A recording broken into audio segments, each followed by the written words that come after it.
Hello. Good morning. अभी part third का exam चल रहा है और उसमें पेपर सेवन्थ जो है मेडिकल और इकोनॉमिक जूलॉजी एलएनएमयू के उनका एग्ज़ाम होने वाला है 2 तारीख को, 2 अप्रैल को। तो मैं उसके लिए कुछ गेस क्वेश्चंस आपको दे रहा हूँ। इसको आप जो हो सके, अभी आपके पास बहुत कम टाइम है, लेकिन जितना तक हो सके, क्योंकि 5 क्वेश्चन लिखना है और 6-7 क्वेश्चन ही हम दे रहे हैं, तो आपको जितना हो सके उतना आप ज़रूर पढ़ के जाइए अच्छे से, ठीक है? क्योंकि इसके मिलने की प्रोबेबिलिटी अराउंड 98% है। तो अगर आप ये इसका क्वेश्चन का प्रैक्टिस ये 4-5 दिन में आप अच्छे से कर लेते हैं, तो मतलब अच्छे से आंसर लिखने से आपके मार्क्स का जो है क्वालिफिकेशन बहुत अच्छा होगा। और जो बच्चे बाद में भी पढ़ाई स्टार्ट किए हैं, उन बच्चों के लिए भी है कि आप कम से कम इतने क्वेश्चंस को जरूर बना के जाइए। आपको 5 क्वेश्चन लिखना है। ये 2 ग्रुप्स होते हैं, ए और बी। तो ए ग्रुप से आप 2 लिखिए, तो बी ग्रुप से 3 लिखना पड़ेगा, या ए ग्रुप से आप 3 लिखेंगे तो बी ग्रुप से आपको 2 लिखना पड़ेगा। तो आप अपने तैयारी के हिसाब से देख लीजिए कि किस ग्रुप को आप ज़्यादा प्रेफर कर रहे हैं। लेकिन कुछ क्वेश्चंस जो इंपॉर्टेंट हैं उनको मैं सजेस्ट कर रहा हूँ, उसको आप जरूर ही देख के जाइए अगर आपको एग्जाम अच्छा देना है तो ये मैं आता हूँ ग्रुप ए में। ग्रुप ए में जो है वो आपका ये मेडिकल जूलॉजी है। तो इसमें जो क्वेश्चंस हैं आपके वो डिजीज रिलेटेड हैं और खास करके पैथोजन बेस्ड क्वेश्चंस हैं। तो डिजीज से क्या क्या क्वेश्चन है आप एक देख लीजिए कि पहला क्वेश्चन है कि give the details account of the pathogen of HIV infection. मतलब HIV इन्फेक्शन के पैथोजन मतलब डिजीज कॉजिंग एजेंट होता है। तो आपको HIV वायरस का जो है वो पूरा लाइफ साइकिल देखना पड़ेगा, क्योंकि डिटेल्ड अकाउंट बोल दिया है। तो डिटेल्ड अकाउंट मतलब आपको लाइफ साइकिल देखना ही पड़ेगा, ठीक है? पैथोलॉजी ऑफ HIV इन्फेक्शन, कैसे HIV इन्फेक्शन करता है और ये एड्स को कॉज करता है। तो आप इसमें क्या बनाएंगे, तो एक आप ये पूरा life cycle of AIDS virus बना लेंगे, कैसे इंट्री होता है, क्या रिसेप्टर्स है इसका, उसके बाद ये ब्लड में कहाँ जाता है, इसका इंक्यूबेशन पीरियड कितना है, किस किस ऑर्गन्स को इफेक्ट करता है। जनरली ये लास्टली जाके इम्यून सिस्टम को ही इफेक्ट करता है और बी सेल और टी सेल का बनना इसमें बंद होता है, तो लास्ट में इम्यूनिटी कमज़ोर होने की वजह से, इसलिए इसका नाम में सिंड्रोम है, ठीक है? Immuno acquired deficiency syndrome. तो इस एक्वायर्ड इम्यूनो डिफिशियंसी सिंड्रोम, तो ये एक्वायर्ड होता है, ठीक है? लाइफ साइकिल में आप इसको मतलब ये जिसको होता है वो एक्वायर्ड में आता है। और ये सिंड्रोम इसलिए दिया गया है कि इसमें एक बीमारी नहीं होती है, ये ग्रुप ऑफ डिजीज है। तो इसके बारे में आपको पूरा पढ़ना है, क्या पढ़ना है इसका आप लेकिन जो भी आप नोट्स बनाएंगे आप याद रखेंगे कि आपको 30 मिनट्स में इसमें एक HIV वायरस का जो फोटोग्राफ्स है वो होना पड़ेगा, उसका इन्फेक्शन का लाइफ साइकिल होना पड़ेगा, और सब चीज़ लिखिए इसमें, ट्रांसमिशन लिखिए, ट्रीटमेंट लिखिए, जैसे AZT इसके ट्रीटमेंट में एक मेडिसिन आता है वो लिखिए। हाँ, इसका क्योर नहीं है, इससे आप कैसे बच सकते हैं, प्रिकॉशन जो है वो भी लिखिए, ठीक है? तो आपका हेडिंग्स जो जो आप बना सकते हैं उसको बना के दीजिए। तो पहला क्वेश्चन ये हो गया आपका। दूसरा है कि give and account of structure and life cycle of विसेरिया ब्रोंकाइटिस। विसेरिया ब्रोंकाइटिस और विसेरिया मेलाई दो जो है वो कॉजेटिव एजेंट हैं, ठीक है, फिलेरियोसिस के। तो जबकि ब्रोंकाइटिस इंडिया में है, तो इसमें लाइफ साइकिल मेंशन कर दिया है कि लाइफ साइकिल, ठीक है? तो लाइफ साइकिल इसका ये इसमें आपको वेक्टर्स हैं, ठीक है? तो इसमें वेक्टर्स के बारे में लिखना है, कैसे ट्रांसमिशन होता है, इसका ट्रांसमिशन का टाइमिंग होता है उसको भी आपको डिटेल्स लिखना है, किस पीरियड में 24 आवर में किस पीरियड में ट्रांसमिट होता है। उसके बाद इसका फिगर्स जो है और इसका लाइफ साइकिल। तो लाइफ साइकिल फिगर और डिजीज सिम्टम्स और ट्रीटमेंट, ठीक है, प्रिकॉशन, इतना हेडिंग में आप अगर लिख पाएंगे तो आपका क्वेश्चन आंसर बहुत अच्छा होगा, ठीक है? उसके बाद थर्ड है what is pathogenic disease. Pathogenic कहने का मतलब होता है कि those disease which is caused by pathogen. Pathogen कोई माइक्रोब्स हो सकते हैं और जनरली ये बैक्टीरियल हैं, वायरल हैं, फंगल हैं, ठीक है? लेकिन आपको 2 एग्जाम्पल्स इसमें देना है कि कौन कौन से पैथोजेनिक डिजीज हैं, किसके एग्जाम्पल्स, वायरसेस के। तो वायरसेस में आप जैसे दे सकते हैं, HIV आप दिए हैं तो इसको भी लिख सकते हैं। नहीं, आप हेपेटाइटिस है तो HIV का जेनेटिक मटेरियल RNA है, सिंगल स्ट्रैंडेड डबल RNA है, इसका डीएनए है हेपेटाइटिस वाला, ठीक है। वैसे व्हिपिंग कफ है, नहीं ये कुत्ते काटने से जो डिजीज़ होता है हाइड्रोफोबिया, जिसका एक पर्टिकुलर सिम्टम्स है वो है। तो आपको 2 डिजीज़ कम से कम वायरस का, 2 बैक्टीरिया का भी रखिए, क्योंकि कभी कभी यहाँ वायरस नहीं डाल के आपको बैक्टीरिया भी डाल सकता है। तो बैक्टीरिया में जैसे टीबी हो गया, नहीं तो उसका कहाँ पे है सिम्टम्स क्या है, तो 2 बैक्टीरिया 2 वायरस पढ़ के रखिए आप। एक्सप्लेन कॉज्ड बाय देम, ठीक है। उस डिजीज़ को आपको कोई भी एक पैथोजेनिक डिजीज़ आप लिख देंगे कि हाँ those disease which is caused by pathogen, तो एक उसमें बहुत सारे पैथोजेंस हैं, नहीं ह्यूमन के बारे में आपको लिखना है तो बैक्टीरिया है, वायरस है, फंगल है, नहीं तो ये इसमें हर एक में बहुत सारे लॉन्ग लिस्ट हैं डिजीज़ के। इसमें से कोई भी डिजीज़ 2 डिजीज़ का, जैसे कालाजार पूछता है तो कालाजार है, ठीक है, तो वो प्रोटोजोन्स का डिजीज़ है, ठीक है, तो वो उसको भी आप रख सकते हैं। लेकिन यहाँ पे आपको अगर दे देगा, यहाँ पे एक मिस्टेक मत कीजिएगा कि अगर वायरस दिया तो आप वायरस कॉजिंग पैथोजन से जो डिजीज होता है उसके बारे में लिखेंगे। बैक्टीरिया दिया तो बैक्टीरिया कॉजिंग पैथोजन्स, मतलब बैक्टीरिया से जो पैथोजन से जो कॉज होता है उस डिजीज को एक्सप्लेन करेंगे। ऐसा नहीं कि आपको पूछा है वायरस लिख देंगे टीबी, नहीं, तब वो भी उसी हिसाब से देख लेगा आपका आंसर। तो इसमें आप प्रिकॉशन रखेंगे। जो जिस हाँ वायरस एंड बैक्टीरिया भी पूछता है दोनों के बारे में, तो दोनों को अलग अलग लिखेंगे, वायरस से ये 2, बैक्टीरिया से, तो जितना इसमें ये करेगा आपको 30 मिनट्स का ही टारगेट रखना है। हर एक डिजीज में एक लाइफ साइकिल होना पड़ेगा। एक कॉजेटिव एजेंट का अगर आपको फिगर्स पता है तो वो दीजिए, ट्रीटमेंट दीजिए, प्रिकॉशन दीजिए, और उसका जो मतलब बेसिक्स ओवरव्यू है वो हेडिंग में दीजिए। बस इतना ही लिखना है आपको।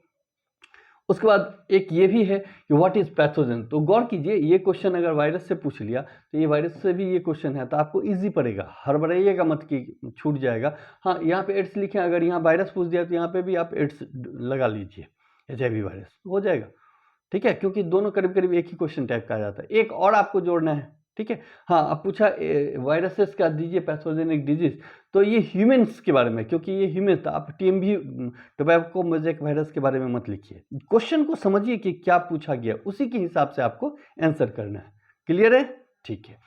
उसके बाद बोलता है एनी 5 पैथोजेनिक बैक्टीरिया। अब इसमें बोलता है बैक्टीरिया के बारे में बताइए, जो पांच बैक्टीरिया के बारे में बताइए जो पैथोजन कॉज करते हैं, मतलब जो डिजीज कॉजिंग एजेंट में, ठीक है, जैसे वुफिंग कफ है, टिटनस है, टीबी है, नहीं तो इस तरह से डायरिया है, ठीक है, ये फूड पॉइजनिंग है। तो सबका बैक्टीरिया का नाम आपको क्लियरली याद होना पड़ेगा।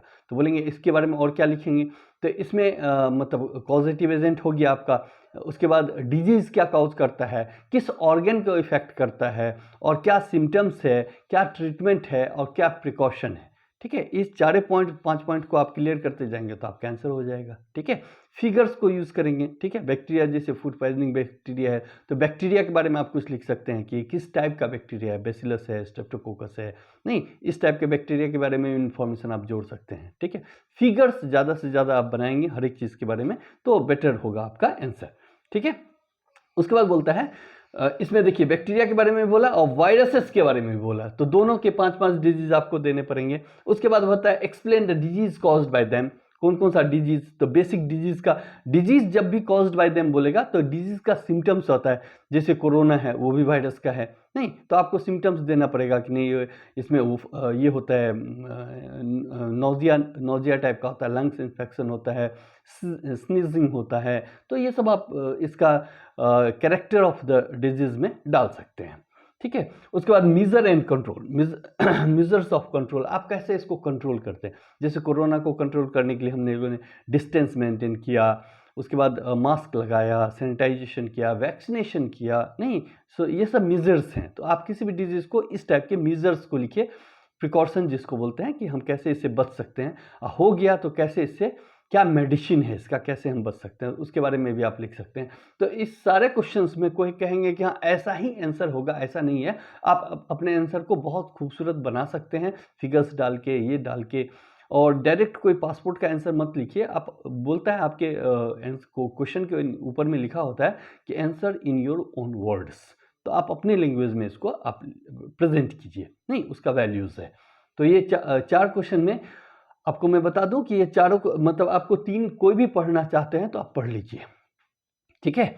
जैसे अगर मेरे से पूछेंगे सर आप ही बता दीजिए 3 इसमें से अगर हमको लिखना होगा तो क्या लिखेंगे, तो आप एक फर्स्ट नंबर पढ़ लीजिए, ठीक है।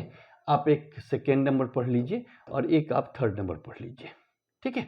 3 तो पढ़ ही लीजिए, तीनों बहुत ही इंपॉर्टेंट है, आपके मतलब क्वेश्चन पेपर्स में आ सकते हैं, ठीक है। क्लियर है? हाँ, आप अपने हिसाब से आंसर को तैयार कीजिए, लास्ट मोमेंट है, आप बहुत जगह पढ़े हैं, लेकिन एग्जाम में जाने से पहले एक बार अपना आंसर खुद से तैयार करके 2 बार प्रैक्टिस करके जरूर जाइए, आपका टाइम बचेगा, स्पीड बढ़ेगा, आप अच्छे से प्रेजेंट कर पाएंगे अपने आप को। That's all. तो इसका ये ग्रुप ए है, ठीक है। तो अब हम लोग चलते हैं ग्रुप बी में। ग्रुप बी में तो ये ग्रुप ए हो गया आपका। अब आते हैं ग्रुप बी में। ग्रुप बी में इकोनॉमिक है कि इकोनॉमिक जूलॉजी है। तो इकोनॉमिक जूलॉजी में जैसे पोल्ट्री फॉर्म पढ़ना है, लैक इंसेक्ट पढ़ना है, एपी कल्चर पढ़ना है आपको, ठीक है, पोल्ट्री पढ़ना है आपको, ठीक है। तो इसमें कुछ कुछ क्वेश्चंस हम आपको दिए हैं। इसमें पहला क्वेश्चन है आपका कि modern method of AP culture, ठीक है। तो इसको आप जो एपी कल्चर मतलब हनी बी का कैसे आप कल्चर करते हैं, नहीं बगीचे में लगाते हैं ना हम लोग हनी बी, तो हनी बी कैसे करते हैं और बिहार में इसका क्या कॉन्टेस्ट है। बोलता है कि स्टेट इसका बिहार में क्या स्टेटस है हनी बी एपी कल्चर का। तो एपी कल्चर क्या है, इसके क्या फ़ायदे हैं, ये बिहार में कहाँ कहाँ हो रहा है, और इसमें और क्या क्या अच्छा हो सकता है, अगर आप बता सकते हैं तो बताइए। नहीं तो इसके बारे में आपको लिखना है। तो एपी कल्चर तो आप जरूर पढ़ के जाइए अच्छे से, ठीक है, बहुत इंपॉर्टेंट क्वेश्चन है एपी कल्चर, ठीक है। दूसरा है इंसेक्ट के बारे में, जैसे व्हीट एंड राइस के पेस्ट के बारे में पढ़ना है। मतलब कोई जैसे व्हीट में रस्ट डिजीज होता है, नहीं पक्सिनिया टिट्रिकम ये कॉज करता है, तो पक्सिनिया के बारे में पढ़ के जाइए, कैसे ये कॉज करता है, कि लाइफ साइकिल में इसके डबल होस्ट हैं, क्या कहाँ कौन सा दूसरा होस्ट कौन सा है, लाइफ साइकिल क्या है, ठीक है। तो एक इसका भी, व्हीट का भी और राइस का भी, ठीक है। तो इसके कुछ पेस्ट जो हैं उसको पढ़ना है। पेस्ट में ये भी आप लिख सकते हैं कि इसको जनरली कौन हार्म कर रहा है। पेस्ट का कहने का मतलब होता है कि हार्मफुल, जिसको हटाने के लिए हम लोग पेस्टिसाइड का यूज़ करते हैं, पेस्ट को मारने के लिए हम लोग पेस्टिसाइड्स का यूज़ करते हैं, तो उसके बारे में आपको लिखना है। ये भी क्वेश्चन बहुत इंपॉर्टेंट है। एक जैसे एपी कल्चर है उसी तरह एक लैक कल्चर है, ठीक है। तो आपको सिल्क है, मतलब कैसे ला होता है ना, लैक कल्चर जो है वो, उसके बारे में आपको बताना है, और इसका भी क्या बिहार में क्या प्रैक्टिस है, ठीक है, इसके बारे में आपको क्लियर करना है। तो ये 3 क्वेश्चन हो गया। और चौथा आपको थोड़ा सा आप इसको जोर देख के जाइए, कभी कभी शॉर्ट नोट्स भी पूछ देगा आपको, 4 क्वेश्चन नहीं दे के एक शॉर्ट नोट्स भी पूछेगा। तो शॉर्ट नोट्स में एक बायोलॉजिकल वेक्टर एक बहुत इंपॉर्टेंट वर्ड है, ठीक है। व्हाट इज बायोलॉजिकल वेक्टर, ठीक है। तो वेक्टर उसको बोलते हैं जो कैरिंग ऑफ डिजीज होता है। तो अब इसमें पूछ दिया, तो ये जनरली इकोनॉमिक बॉटनी है, तो प्लांट में कौन कैरी करता है, तो प्लांट बायोलॉजिकल फैक्टर से अगर ह्यूमन लगा दिया तो आप ह्यूमन के बारे में, जैसे सेंटफ्लाई भी फैक्टर है कालाजार का, और ये एनाफिलिस मॉस्किटो भी हैं, क्यूलेक्स भी हैं, ठीक है। तो उस टाइप के वेक्टर्स को आप एक्सप्लेन कर सकते हैं अगर ह्यूमन में पूछा तो। अगर प्लांट में पूछेगा वो लिखा रहेगा कि प्लांट में एक्सप्लेन करना है कि ह्यूमन में एक्सप्लेन करना है, ठीक है। अगर किसी में नहीं बोला तो आप दोनों कर लीजिए, नहीं तो उनको ये पता चल जाएगा आपको दोनों पता है। और इसको कैसे कंट्रोल करते हैं, जैसे मॉस्किटो है, सिंपल लीजिए, तो मॉस्किटो कंट्रोल के लिए हम लोग जैसे फॉगिंग करते हैं, घर में सोते वक्त नेट का यूज़ करते हैं, बहुत सारे मतलब लिक्विड्स जलाते हैं, ये इसका ये आता है, फ्यूम्स आता है, उसको जलाते हैं कि मच्छर नहीं हो। तो ये सब कंट्रोलिंग है, ठीक है, इससे आप बीमारी को भी कंट्रोल कर लेंगे। तो ये बहुत इंपॉर्टेंट वर्ड है, ये आपके क्वेश्चन में रहेगा ही, बायोलॉजिकल वेक्टर।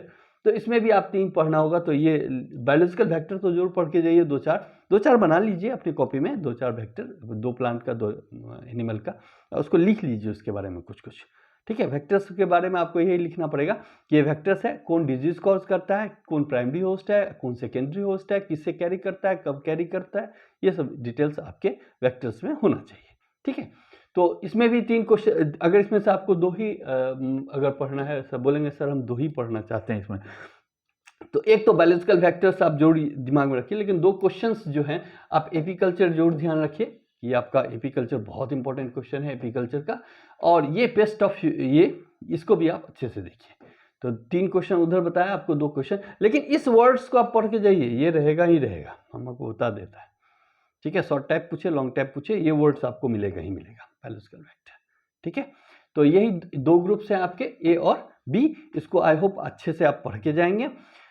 और जो बच्चे अभी तक इस चैनल को लाइक और सब्सक्राइब नहीं किए हैं, उनको मैं बता दूं कि ये जो चैनल है आपको इंटरमीडिएट से लेके और एमएससी तक हेल्प करेगा। जितने भी कम्पिटिटिव एग्ज़ाम्स हैं उसके बारे में बताता है और बहुत मतलब चुनिंदा टॉपिक्स आपको पढ़ाए जाते हैं। अभी बाद में जाके एक्सप्लेनेटरी होगा, ज़्यादा होगा। तो आप कम्पिटिटिव हो, साइंस में हो, आर्ट्स में हो, जो भी हो, आप इसको सब्सक्राइब करके रख सकते हैं। हाँ, आपके लाइक का जो नोटिफिकेशन ज़रूर ऑन करके रखिए, जिससे आपके लाइक का जो मैटर का या हेडिंग का मटेरियल है उसको आप देख पाएँ, ठीक है? तो आप लाइक करिए, कमेंट कर सकते हैं कि आपका कमेंट तो ज़रूर कीजिए जब आप एग्ज़ाम दे के आइएगा, क्वेश्चन का क्या पैटर्न मिला, क्योंकि उसके हिसाब से हम लोग अपना चेंज करते हैं मेथोडोलॉजी कि बच्चों को फ़ायदा हो और फ़ायदा हो। तो आप ज़रूर कमेंट्स कीजिए, प्रीवियस वाले में भी कमेंट्स कीजिए और इसको दोस्तों को ज़रूर बताइए जो आपसे रिलेटेड हैं कि वो चैनल को शेयर करें, सब्सक्राइब करें। तो इससे क्या होगा, एक मतलब ग्रोथ होगा तो आपकी क्लास जो है वो बढ़ेगी, ठीक है? शेयर से ये होता है। तो हाँ, बेल आइकन को ज़रूर एक्टिवेट करके रखिए। बेल आइकन एक्टिवेट रहेगा तो अब आपको पता चलेगा कि ये आपके लायक मटेरियल है कि नहीं, क्योंकि 11th से टू एमएससी है, कम्पिटिटिव एग्जाम्स है, तो सब मटेरियल आपके लायक नहीं भी हो सकता है। तो जो आपके लायक मटेरियल है आप उसी को देखिए, ठीक है? Okay, thank you for watching. और ये चैनल का लिंक होगा, ये पीडीएफ में भेज भी देता हूँ आपको। इस लिंक से भी आप क्लिक करेंगे तो चैनल पे पहुँच जा सकते हैं, या कॉपी पेस्ट करके आप चैनल को ढूंढ पाएंगे, या चैनल का डायरेक्ट नाम ही है डॉक्टर दीपक कुमार झा, इससे भी आपको चैनल मिल जाएगा। Thank you for watching. और ये आपका एग्ज़ाम अच्छा हो, ऐसा मैं मतलब ये दुआ करूँगा कि आपका बहुत अच्छा एग्ज़ाम हो, लेकिन आप 5 क्वेश्चन इससे ज़रूर लिख के जाइए, तैयार करके जाइए, नहीं? Best of luck. Thank you.